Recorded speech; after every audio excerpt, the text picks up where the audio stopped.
Hello friends, जय Hind. Welcome back luck seated on YouTube channel. I am Rahul Kumar.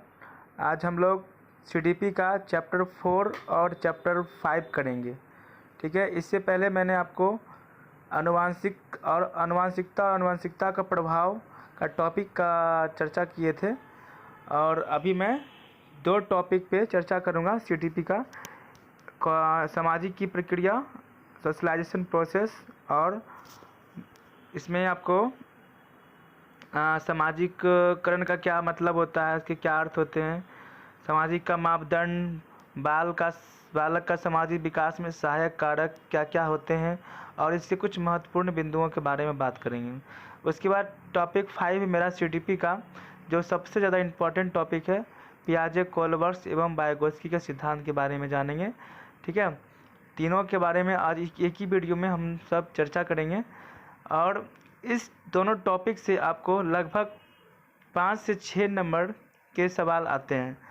तो आप लोग इस वीडियो को अच्छी तरह से पढ़ें, देखें, तो आपको किसी अन्य प्लेटफॉर्म में जाने की आवश्यकता नहीं पड़ेगी और मुझे पूरा यकीन है कि आप इसे पढ़ के सीटेट में अच्छे मार्क्स ला सकते हैं।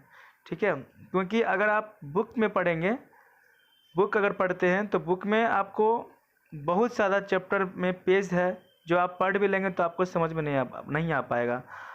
लेकिन मैंने ये सारे बुक को पढ़कर और इसका पूरा जो निचोड़ होता है मैंने वो निकाल कर यहाँ पे मैंने प्रस्तुत किया है। तो इस टॉपिक को मैंने अपने भाषा में लिखा है, इसे आप अच्छे से पढ़ें, समझें और 3-4 बार इस ऑडियो को अगर सिर्फ सुन लेंगे तो आपको अच्छे से वाइगोत्स्की के सिद्धांत, कोलबर्ट के सिद्धांत, जीन पियाजे के सिद्धांत आपको सारा समझ में आ जाएगा। और इसमें जितने भी सामाजिकरण के बारे में मैंने जो लिखा है ये आपको काफ़ी ज़्यादा समझ में आएगा। तो वीडियो को लेट ना करते हुए स्टार्ट करते हैं कि सामाजिकरण की प्रक्रिया। तो सामाजिकरण की प्रक्रिया मीन्स सोशलाइजेशन प्रोसेस होता है, जिसमें सामाजिकरण का सबसे पहले हम अर्थ समझेंगे कि समाजीकरण होता क्या। तो सामाजिकरण एक ऐसी प्रक्रिया है जो व्यक्ति को एक सामाजिक प्राणी बनाती है। आप समझ रहे होंगे कि सामाजिकरण एक ऐसी प्रक्रिया है जो व्यक्ति को एक सामाजिक प्राणी बनाती है, क्योंकि व्यक्ति जो है समाज में रहता है और सभी व्यक्ति के समूह को मिलकर एक समाज का निर्माण करता है, इसलिए व्यक्ति को ही एक सामाजिक प्राणी बनाती है। इसके अभाव में व्यक्ति एक पशु के समान माना जाता है, यानी कि एक व्यक्ति एक समाज का निर्माण नहीं कर सकता है। ठीक है, और सामाजिकरण के द्वारा व्यक्ति सामाजिक मापदंडों को जानता है कि समाज में कैसे रहना है, कैसे क्या करना है, क्या परंपराएं हैं, तो उसकी अनुकूल वो समाज में हर चीज़ सीखता है और उनके साथ वो समायोजन मीन्स अनुकूल कर लेता है। मतलब ये कहने का कि समाज में जो परंपरा चलती है, चाहे वो मोहल्ला हो, गांव हो, जिस तरह से लोग रहते हैं, जो रीति रिवाज चलता है, जो वहाँ की प्रवृत्तियाँ हैं, तो लोग उसमें समायोजन कर लेते हैं, लोग उसके अनुकूल जीने लगते हैं और इसी को हम लोग सामाजिकरण कहते हैं। आई होप कि आपको सामाजिकरण समझ में आया होगा। अब हम जानेंगे कि सामाजिक के कुछ मापदंड होते हैं। ठीक है, समाज में कुछ सही गलत का कुछ पहचान होता है जो कि मैंने ये लिखा है कि समाज में सही और गलत की पहचान होती है। ये तो समाज में हर कोई करता है कि समाज में कौन गलत है, कौन अच्छा है, कौन बुरा है, तो इसकी पहचान समाज में रहने वाले लोग आसानी से कर लेते हैं। और यह जानना कि कौन से कार्य समाज के उपयुक्त नहीं है, मतलब कुछ ऐसा काम जो समाज के लिए भला नहीं हो सकता है, तो ऐसे कुछ अलीगल काम होते हैं जिसकी पहचान जो है समाज में रहने वाले लोग जो है काफ़ी अच्छे से इस बात को समझते हैं कि क्या समाज के लिए उचित है और क्या अनुचित है।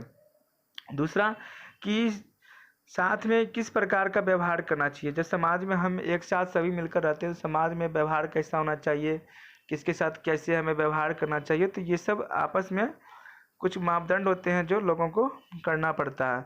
बड़ों का कैसे आदर करना है, छोटों को कैसे आदर करना है, किसको कैसे बुलाना है, तो ये सभी जो है ये सामाजिक मापदंड के अंदर आते हैं। किसी को नुकसान नहीं पहुंचाना, ये भी समाज का एक बहुत बड़ा मापदंड है कि समाज के अंदर आ रहे हैं तो ये कोशिश करते हैं कि समाज में किसी को भी हम तकलीफ़ नहीं दें जिससे मेरा कोई बुराई करे या किसी अन्य प्रकार का किसी को नुकसान पहुँचे। अपने वातावरण का संरक्षण करना, ये बहुत ज़्यादा इम्पोर्टेंट है कि अपने वातावरण को हमेशा अच्छा बना के रखें, उसे सुरक्षित रखें। अगला है कि सामाजिक संबंध स्थापित करना। समाज में कौन हमें क्या लगेंगे, किसको क्या बुलाना है, कैसे पुकारना है, बहुत सारी बातें आती हैं समाज के अंदर। जब उसके हम कैसे उस चीज़ को पूर्ण रूप से बनाए रखें, तो इस चीज़ को स्थापित करना सबसे ज़्यादा अनिवार्यता होता है। अब है हमारा कि बालक का सामाजिक विकास में सहायक कारक। ठीक है, तो बालक का विकास जो होता है समाज में, उसमें क्या सहायक होते हैं तो इसमें मैंने कुछ पॉइंट लिखा है। ठीक है, कि बालकों में सामाजिकरण में सहायता करते हैं। तो कैसे करते हैं ये जानेंगे, किस किस रूप में करते हैं। अर्थात बालक इन सब से सामाजिक तौर तरीके को सीखता है। मतलब कहने का कि बालक को समाज में रहने से क्या फ़ायदा मिलता है। ठीक है, समाज में जो बच्चे होते हैं वो किसके द्वारा बच्चा सीखता है। ठीक है, तो सबसे पहले कि बच्चा जो समाज में रहता है, तो सबसे जो पहले शिक्षक माना गया है प्राइमरी, फर्स्ट प्राइमरी जो होता है वो हमारा पहला परिवार होता है। ठीक है, क्योंकि बच्चे जो हैं पहले अपने माता पिता से सीखते हैं, उसके बाद सेकेंडरी में टीचर आते हैं, या अन्य सभी को हम सेकेंडरी में सकते हैं, और फर्स्ट में यानी कि प्राइमरी में परिवार, और सेकेंड में टीचर या अन्य कोई दोस्त हो गया, पड़ोस हो गया, समाज हो गया, स्कूल हो गया, शिक्षक हो गया, और अन्य समुदाय हो गए, और मनोरंजन उपकरण जैसे टीवी, मोबाइल, लैपटॉप जिसके द्वारा बच्चे सीखते हैं, और धर्म संस्कृति। तो परिवार को छोड़ के जितने भी अभी मैंने जो नाम लिया है वो सभी क्या सेकेंडरी में आते हैं। ठीक है, और प्राथमिक में माता पिता यानी परिवार इसलिए आता है क्योंकि बच्चे जो है जब जन्म लेते हैं तो बच्चे पहले सबसे पहले अपने परिवार में सीखते हैं, उसके बाद और पड़ोस में समाज, स्कूल, शिक्षक या अन्य आधुनिकरण जो टीवी, मोबाइल, लैपटॉप इस वगैरह से लोग सीखते हैं, या फिर धर्म बोल सकते हैं। ठीक है और मतलब वैसे बालक जो अपने आसपास की प्रत्येक वस्तुओं को से सीखता है। ठीक है, परंतु कुछ परिस्थितियां नकारात्मक भी होती है। कुछ समाज में कुछ ऐसे जो होते हैं जिससे बच्चों को कुछ गलत इफेक्ट भी होता है, और बच्चे को कुछ उसके लाभ के लिए भी होता है। तो ये इस चीज़ को हमेशा ध्यान रखना पड़ता है। ठीक है अब है इसके कुछ महत्वपूर्ण बिंदु हैं, जैसे कि सामाजिकरण की प्रतिक्रिया जो होती है वो जन्म से ही आराम होती है, क्योंकि बच्चे जन्म समाज में लेते हैं, तो समाज में जैसे बच्चा जन्म लेता है तो वहीं से आराम हो जाता है। शैशवावस्था में सामाजिक विकास मुख्यतः अनुकरण पर आधारित होती है। मतलब शैशवावस्था में जब बच्चे रहते हैं, जन्म से 6 वर्ष का जब बच्चा रहता है, तो वो अनुकरण की क्षमता में आती है, क्योंकि वह दूसरे को देखकर वो प्रतिक्रिया करते हैं। ठीक है, तो इसलिए शैशवावस्था में सामाजिक विकास मुख्यतः अनुकरण पर ही आधारित होती है। अगला है सामाजिकरण में माता पिता और परिवार की भूमिका प्राथमिक होती है। जैसे कि मैंने पहले ऊपर बताया कि बच्चा जो है समाज में जन्म लेता जरूर है, लेकिन सबसे पहले जो उसके गुरु होते हैं प्राइमरी, वो माता पिता होते हैं, परिवार होते हैं। उसके बाद अन्य जितने भी आते हैं वो सब सेकेंडरी में आते हैं, द्वितीयक में आते हैं। और ये जो पॉइंट है सामाजिकरण में माता पिता और परिवार की भूमिका प्राथमिक होती है, सीटेट में ये कभी कभी डायरेक्टली पूछ लिया भी जाता है। और सबसे अधिक गहन एवं जटिल सामाजिकरण किशोर अवस्था में होता है। ठीक है, चूँकि ये ऐसा इसलिए होता है क्योंकि बच्चे जब बड़े होते हैं, जब किशोरावस्था में आते हैं, तो समाज के हर मापदंडों को समझने लगता है। ठीक है, इसलिए सबसे अधिक जो गहन और जटिल सामाजिकरण की क्रिया जो होती है वो किशोरावस्था में होती है। तो ये टॉपिक जो था हमारा सामाजिकरण से था, CDP का चैप्टर 4 था ये मेरा। ठीक है, आई होप कि आपको ये समझ में आया होगा। आप इसे 1-2 बार देखेंगे तो आपको बिल्कुल समझ में आ जाएगा। देखिए ये इतना शॉर्ट में मैंने ये पूरा निचोड़ बनाया है, और आप अगर CDP पढ़ेंगे तो आप पढ़ नहीं पाएंगे, जो कितना लंबा टॉपिक होता है। तो आप इसे इग्नोर नहीं करें, आप इसे ज़रूर पढ़ें। और मुझे पूर्ण विश्वास है कि आप हमारे यूट्यूब चैनल सिलेक्ट सीटेट से अगर आप स्टडी करेंगे तो मैं आपको गारंटी देता हूँ कि आप सीटेट एग्ज़ाम में अच्छे मार्क्स से पास करेंगे। अब इसी में मैं एक और टॉपिक पढ़ाने जा रहा हूँ। ठीक है, जिसका 5वां टॉपिक जो हमारा है पियाजे, कोलबर्ग और वाइगोत्स्की के सिद्धांत हैं। ठीक है, तो सबसे पहले हम जानेंगे कि पियाजे का संज्ञानात्मक विकास का सिद्धांत। इससे मैं रिलेटेड करने से पहले कि मैंने पियाजे, कोलबर्ग और वाइगोत्स्की का कुछ इंट्रोडक्शन मैंने वीडियो अपलोड किया हुआ है। ठीक है, आप इस पर लिखेंगे लक्ष्य सीटेट पे तो आ जाएगा। तो आप इनके इंट्रोड्यूशन के बारे में, इनका परिचय पूरा जानिए। पियाजे का विकास के, पियाजे कौन है, कोलबर्ग कौन है, ठीक है, ये कहाँ के रहने वाले हैं, ये कहाँ से पढ़े हैं, इनके माता पिता कौन है, तो ये भी थोड़ा इंट्रोडक्शन होना ज़रूरी है। तो इससे भी कभी कभी क्या होता है कि एग्ज़ाम में पूछ देते हैं, 1 नंबर के क्वेश्चन रहते हैं। और ये जो पियाजे कोलबर्ग अबायगोस्की के जो सिद्धांत से लगभग आपको 5 से 6 क्वेश्चन आपको एग्ज़ाम में आएंगे। और ये मैं गारंटी लेता हूँ कि इस टॉपिक से ही क्वेश्चन रहेंगे। इस टॉपिक को आप अगर कोई पढ़ रहा है तो बहुत लकी होगा, ठीक है, क्योंकि इतना निचोड़ मैं यहाँ पे लाया हूँ, इससे आपको बाहर कहीं आपको नहीं मिलेगा। तो इसलिए प्लीज़ आप इस पर ध्यान दें, इसको अच्छे से समझें, क्योंकि ये अपने भाषा में लिखा गया, अपने लैंग्वेज में लिखा गया, बिल्कुल सरल भाषा में लिखा गया जो आपको अच्छी तरह से समझ में आए। तो ठीक है, स्टार्ट करते हैं ये वीडियो। मेरा पहला है पियाजे का संज्ञानात्मक विकास। अब पियाजे का संज्ञानात्मक विकास क्या कहता है? देखिए, पियाजे के संज्ञानात्मक विकास के सिद्धांत की व्याख्या करने से पहले इस सिद्धांत के कुछ महत्वपूर्ण कंसेप्ट हैं, संप्रत्ति हैं, जो सबसे पहले हम जानेंगे।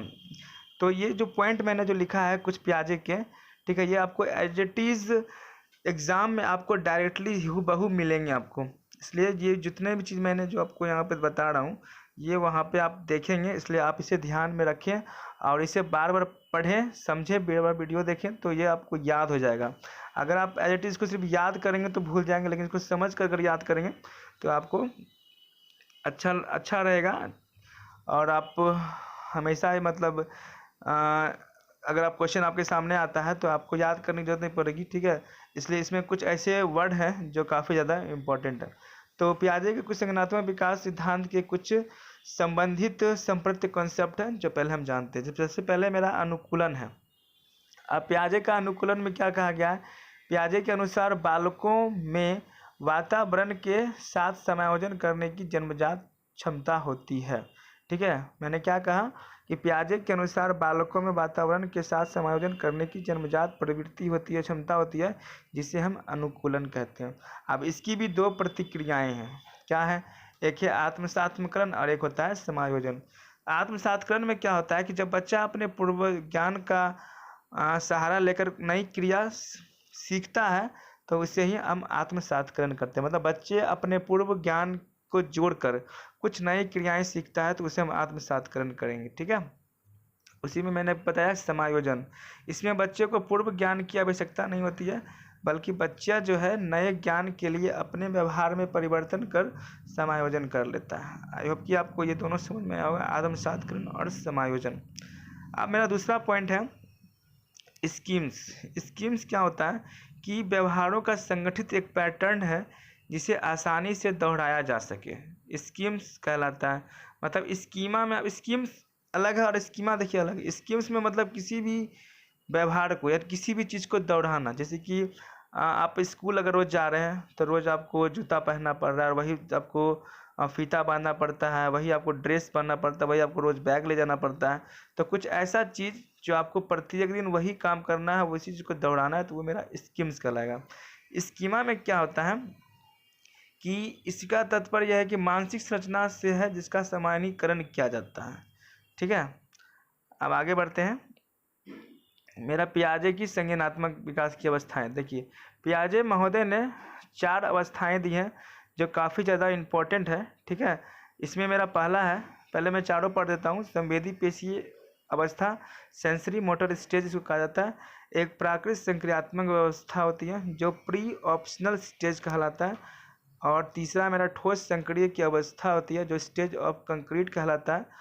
और फोर्थ मेरा औपचारिक सक्रिय की अवस्था जो स्टेज ऑफ फॉर्मल ऑपरेशन कहलाता है। तो पियाजे महोदय की जो 4 अवस्थाएं दी, ये काफ़ी ज़्यादा इम्पोर्टेंट है और इससे सवाल बहुत बनते हैं। और सीटेट के एग्ज़ाम में कुछ नहीं तो कम से कम पियाजे का तो एग्ज़ाम, पियाजे नहीं बल्कि तीनों जो मनोवैज्ञानिक हैं, ठीक है, इससे सवाल तो एग्ज़ाम में एकदम 100% श्योर है कि आते हैं। तो मेरा जो पहला है संवेदीय पेशीय अवस्था। तो संवेदीय पेशीय अवस्था जो होती है वो जन्म से 2 वर्ष का होता है। और आपको संवेदीय पेशीय अवस्था की जगह कुछ अन्य नाम दिए जा सकते हैं जिसमें कि आपको कन्फ्यूज होने की ज़रूरत नहीं है। वो अन्य नाम मैंने लिखा है। पहला है इंद्रियजनित गामक अवस्था, या फिर अवस्था की जगह स्तर हो सकता है लिखा हुआ। दूसरा मेरा संवेदी प्रेरक अवस्था, या अवस्था की जगह चरण हो सकता है, स्तर हो सकता है, या आपको लिखा जा सकता है संवेदी प्रेरक चरण हो सकता है, संवेदी प्रेरक अवस्था हो सकता है, संवेदी प्रेरक स्तर या चरण या फिर अवस्था, ये तीनों में से कोई आपको एक दिख सकता है। तीसरा है मेरा संवेदी प्रणोद अवस्था। ठीक है, तो आप नाम में कंफ्यूज नहीं करेंगे। अब हम जानेंगे कि इसकी व्यवस्था क्या, संवेदी पेशीय अवस्था की विशेषताएं क्या होती है। तो इसमें जन्म से 30 दिन तक बच्चा केवल परिवर्तित क्रियाएं करता है। ठीक है, अब परिवर्तित क्रियाएं क्या करता है, जब बच्चा जन्म लेता है तो जन्म लेने के बाद बच्चा क्या करता है, अपने अंगूठे को लगभग 1 मंथ तक क्या करता है, बच्चे फिंगर को चूसता है। तो आप देखते होंगे जो जैसे माउस को दूध पिलाती है तो एक चूसने टाइप का एक बना रहता है बच्चे को चूसने के लिए, उसे काफ़ी ज़्यादा अच्छा लगता है। तो 30 दिन तक बच्चा जो है उसी क्रिया को परिवर्तित क्रियाएं करते रहता है, जैसे कि मैंने लिखा है चूसना। ठीक है, अगला क्या पॉइंट है कि एक से जब बच्चा 30 दिन के बाद, जन्म से 30 दिन के बाद जब बच्चा 1 से 4 महीना में बच्चा का जब एज होता है तो उस प्रतिवर्त क्रियाओं को वह दोबारा दोहराने लगता है। मतलब 30 दिन तो वह रेगुलर चूसता रहता है, फिर 1 से जब से 4 महीने के बच्चे फिर क्या करता है, उसी प्रतिवर्त क्रियाओं को दोहराता है। फिर बच्चा जब 4 से 5 माह के मतलब लगभग 4 से 9 माह तक के बच्चा जब होता है, 8 माह तक बोल सकते हैं, बच्चा वस्तुओं को उलटने पुलटने लगता है। मतलब जब बच्चे का उम्र 4 से 8 माह के बीच होता है, ठीक है, तो बच्चा किसी वस्तु को उलटने पुलटने लगता है, जानबूझकर उसी क्रियाओं को दोहराता है। तो मतलब उसे ये चीज़ करने में बहुत अच्छा लगता है, इसलिए वो चीज़ वो करता है। और जब बच्चा 8 से 12 महीना में माँ का बच्चा जब हो जाता है तो वह कुछ सामान्यीकरण करने लगता है। फिर जब 12 से 18 महीने का जो बच्चा होता है तो बच्चा जो है प्रयास एवं त्रुटि से सीखने लगता है। मतलब वह एक साइंटिफिकल दिमाग लगाने लगता है, मतलब किसी चीज़ को तोड़कर फिर वह उसे जोड़ने लगता है। ठीक है, 12 से 18 माह में बच्चा आता है। और जैसे ही जब 18 से 24 माह का बच्चा होता है तो वस्तुओं का जो होता है, वस्तु का अस्थायित्व गुण बच्चों में आ जाता है। अर्थात 3 से 4 माह में बच्चा जो है यह सोचने लगता है कि वस्तु का कुछ अस्तित्व तब तक होता है जब तक वह उसके सामने होती है, परंतु 18 से 24 माह में वह समझने लगता है कि वस्तु जो है मतलब खिलौना उसके सामने से हटाने पर भी उसका अस्तित्व है और वह उसे क्या करता है, ढूंढने का प्रयास करता है। ठीक है, इसी अवस्था की क्रियाएं मुख्यतः संवेदनाओं पर आधारित होती है। तो देखिए जैसे क्या है कि संवेदीय अवस्था में आपको संवेदीय पेशीय अवस्था के टॉपिक के अंदर से भी कभी कभी सवाल आते हैं। जैसे कि मैंने आपको 30 दिन में बच्चा क्या करता है, 1 से 4 महीने बच्चे क्या करता है, 4 से 8 महीने बच्चे क्या करने लगता है, 8 से 12 महीने बच्चे क्या करने लगते हैं, 12 से 24 महीने बच्चे क्या करने लगते हैं। तो ये सब भी आपको याद रखना है। अब हमारा दूसरा पॉइंट है पियाजे महोदय का प्राकृत संक्रियात्मक अवस्था। प्राकृत संक्रियात्मक अवस्था जो होता है वो 2 से 7 वर्ष तक के आयु को माना गया। इसके भी कुछ अन्य नाम हैं। ठीक है, पूर्व संक्रियात्मक अवस्था, अपूर्व क्रियात्मक अवस्था। इसके भी कुछ अन्य मुख्य विशेषताएं गुण हैं, जैसे कि सूचकता। तो सूचकता जो होता है वह संकेत और ठोस वस्तुओं में संबंध स्थापित करने लगता है। ठीक है, सूचकता का मतलब संकेत और ठोस वस्तुओं में संबंध स्थापित करने लगता है। मतलब बच्चा जो है मतलब संबंध स्थापित करने लगता है। मतलब कौन सा चीज़ ठोस है, कौन सा वस्तु में मतलब बस ठोस वस्तु में संबंध स्थापित करता है, कौन हल्का वस्तु है और कौन सा भारी वस्तु है। बच्चे इस चीज़ की समझ बच्चों में आने लगती है 2 वर्ष से 7 वर्ष तक के बच्चों में। अब अगला पॉइंट है आत्म केंद्रिता। बच्चों में आत्म केंद्रिता कैसे आती है, तो बच्चा यह सोचता है कि दुनिया की अधिकतर चीज़ें उसके इर्द गिर्द चक्कर लगाती है। जैसे कि जब बच्चा ट्रेन में बैठा रहता है, जब हमें भी याद है कि जब हम लोग ट्रेन में बच्चे में बैठते थे तो लगता था कि जब ट्रेन चल रही है तो पूरा जगह वहाँ का घूमते रहता था। तो हमको लगता था कि ट्रेन के साथ पूरा दुनिया भी घूम रहा है, लेकिन ऐसा नहीं है। लेकिन इस उम्र में बच्चे को ऐसा लगने लगता है कि जितनी भी चीज़ें होती हैं वह हमारे साथ गोल गोल घूमते रहती है, इर्द गिर्द घूमते रहती है, चक्कर लगाती रहती है। अगला पॉइंट है जीववाद। जीववाद का मतलब होता है कि बच्चा कुछ निर्जीव गतिमान वस्तुओं को जीवित समझता है, जैसे पंखा, गाड़ी। जैसे हम लोग छोटे थे, हम लोग के भी साथ ऐसा हुआ और ये उम्र ही चुकी है ऐसा। पंखा चल रहा है तो लग रहा है कि पंखा जो है सजीव है, क्योंकि जब तक उसमें जान नहीं है तो पंखा कैसे चल रहा है। जैसे घड़ी है, मोटर है, बहुत सारा ऐसा चीज़ है जो बच्चों को लगता है कि इसमें भी मतलब ये भी लिविंग थिंग है, जब तक ये जिंदा नहीं है तो ये चल कैसे रहा है। ठीक है, तो इसमें ये जीववाद के अंतर्गत आता है। तो जीववाद में बच्चा जो है कुछ निर्जीव चीज़ों को बच्चे गतिमान वस्तु समझने लगते हैं। ठीक है, जैसे पंखा, गाड़ी वगैरह। ठीक है, अब है इस अवस्था में बच्चा जो है जोड़ घटा गुना जो है बच्चा इस अवस्था में बच्चे जो जोड़ गुना भाग इत्यादि जो है क्रियाएं करने लगता है, बच्चा जोड़ने लगता है, परंतु इनके पीछे के सिद्धांतों को नहीं समझ। मतलब बच्चा को अगर आप बोल दिए कि एक एक दो हुआ, लेकिन एक एक दो कैसे हुआ ये बच्चा नहीं समझ पाता, लेकिन ये जानता है कि एक ये है एक ये है तो दोनों मिलाकर दो हुआ, कैसे दो हुआ ये पता नहीं होता। तो बच्चे को मतलब गुना भाग जोड़ गुना करने आता है, लेकिन वो कैसे होता है। अब जैसे कि मैंने बोला कि 2 × 2 4, तो बच्चे को ये पता है कि 4 हो गया, लेकिन 4 कैसे होता है, 4 कैसे, इसका मतलब विशेषीकरण जो है बच्चा इस उम्र में नहीं जान पाता। अब हम बढ़ते हैं पॉइंट नंबर 3 में, ठोस संक्रियात्मक की अवस्था। पियाजे के द्वारा जो ठोस संक्रियात्मक की अवस्थाएं जो दी गई हैं ये 7 से 12 वर्ष तक की होती है। इसके भी कुछ अन्य नाम हैं, मुख्य मूर्त संक्रियात्मक अवस्था या फिर मूर्त चिंतन की अवस्था, ये दोनों अन्य नाम है। ठीक है, आप कंफ्यूज नहीं करेंगे, जितने भी मैंने अवस्थाएं बता रहे हैं इनके भी कुछ अन्य नाम है जो आप इसे याद रखेंगे। ठीक है, क्योंकि कभी कभी एग्जाम में कंफ्यूज हो जाता है। इसके भी कुछ अन्य विशेषताएं हैं, जैसे कि इस अवस्था की सबसे मुख्य विशेषता यह है कि बच्चे ठोस वस्तुओं के आधार पर मानसिक क्रियाएं तो कर लेता है, परंतु अमूर्त या शाब्दिक कथन के आधार पर मानसिक क्रियाएं नहीं कर पाता है। मतलब कहने का यह है कि अगर कोई चीज़ रखा हुआ है, ठीक है, तो वो समझ रहा है, लेकिन अगर हम उसको उदाहरण पेश करें कि माना कि एक ये किताब है, तो माना कि ये पेन है, माना कि ये एक वस्तु रखा हुआ, तो अमूर्त चीज़ों को नहीं समझ पाता है। जो उसके सामने चीज़ रखा हुआ है तो वो उस चीज़ों को समझ पाता है। इस अवस्था में बच्चा तार्किक चिंतन करने लगता है। बच्चा में सोचने की शक्ति जो है 7 से 12 वर्ष की उम्र में ठोस संक्रिय अवस्था के बारे में आने लगती है। ठीक है, और भी एक पॉइंट और है, जो इस अवस्था में बच्चे में पलटावी गुण आ जाता है। कभी कभी आपको सीटेट में एग्जाम में पूछा है कि पलटावी गुण जो है पियाजे जी के किस अवस्था में आता है, तो ठोस संक्रियात्मक अवस्था में आता है, या फिर आपसे एज भी पूछा जा सकता है, तो 7 से 12 वर्ष आपको बताना है। अब है मेरा अगला पॉइंट, औपचारिक संक्रियात्मक अवस्था। तो औपचारिक संक्रियात्मक अवस्था जो है पियाजे जी की, यह 11 से 12 वर्ष की अवस्था होती है। इनके भी कुछ अन्य नाम हैं, अमूर्त संक्रियात्मक अवस्था, अमूर्त चिंतन की अवस्था, औपचारिक अवस्था।